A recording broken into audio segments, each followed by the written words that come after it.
This interview is proudly brought to you by the National Institute for the Humanities and Social Sciences.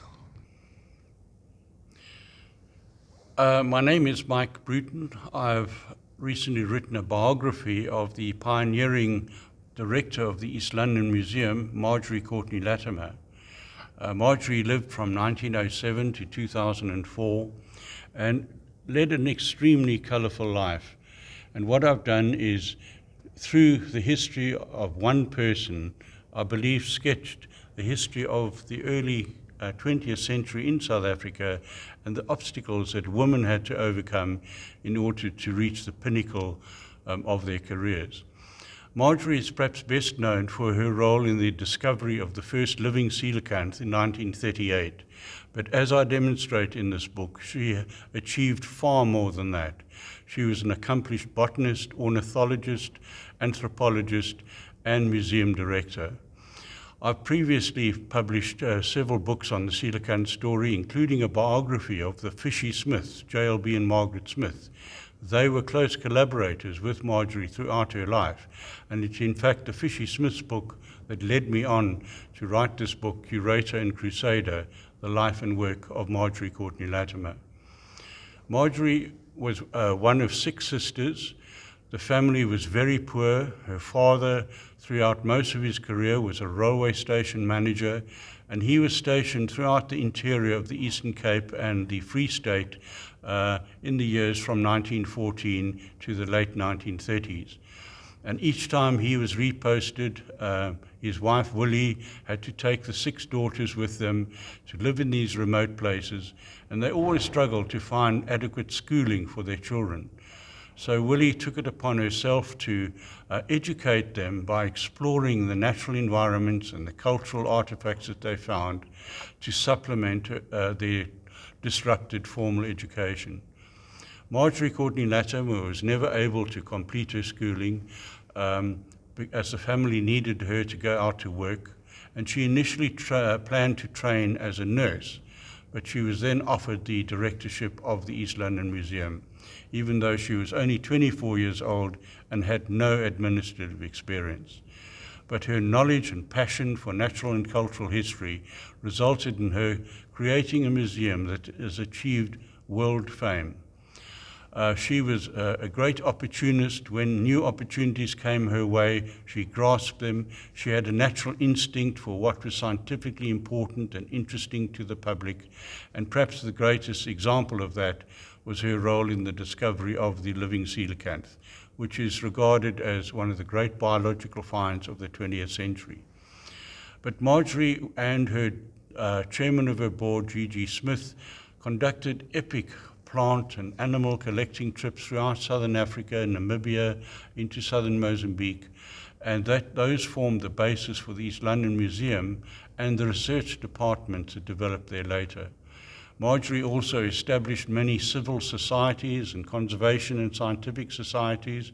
She was a great supporter of youth groups such as Scouts and adventure groups, and nothing gave her greater pleasure than to have a child arrive at the museum, show her his collection, and then discuss it.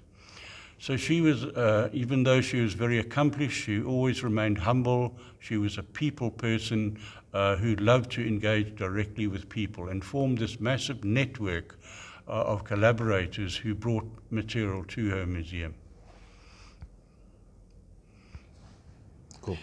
Marjorie loved to create scrapbooks, which she illustrated with photographs and paintings of her own, and then annotated with accurate notes of where they were, what they collected, and who was on the collecting expedition.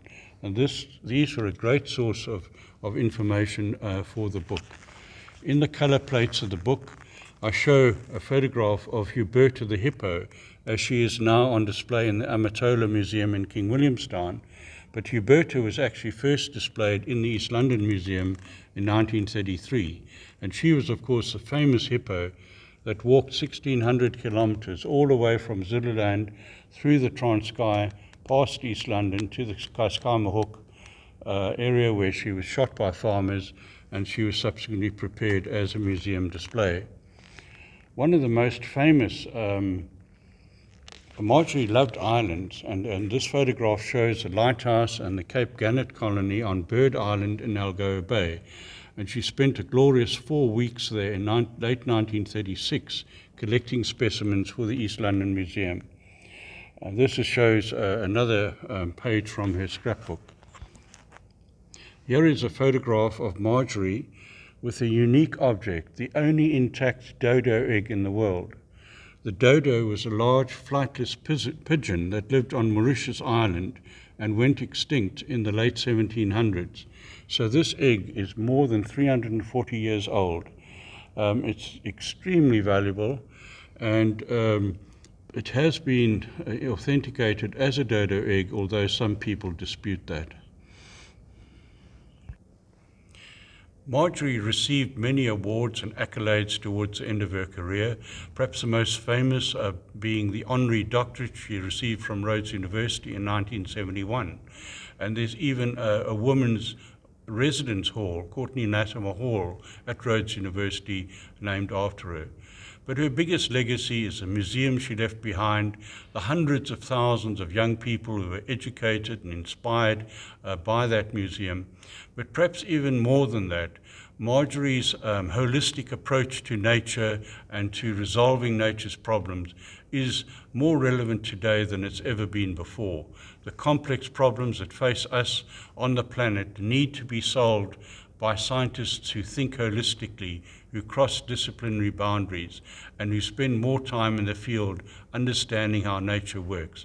And that is where I think Marjorie's story is particularly relevant and inspiring today. Curator and Crusader was launched at the East London Museum on Saturday the 29th of June, and was also launched at the National Arts Festival in Grahamstown, and launches and interviews on the book will continue throughout South Africa in the coming months. Curator and Crusader is available for sale at all major bookshops and also online through the publisher Footprint Press. I believe that will be a very valuable addition to your collection of books. This book review was proudly brought to you by the National Institute for the Humanities and Social Sciences. Thank you for watching. Please tune again.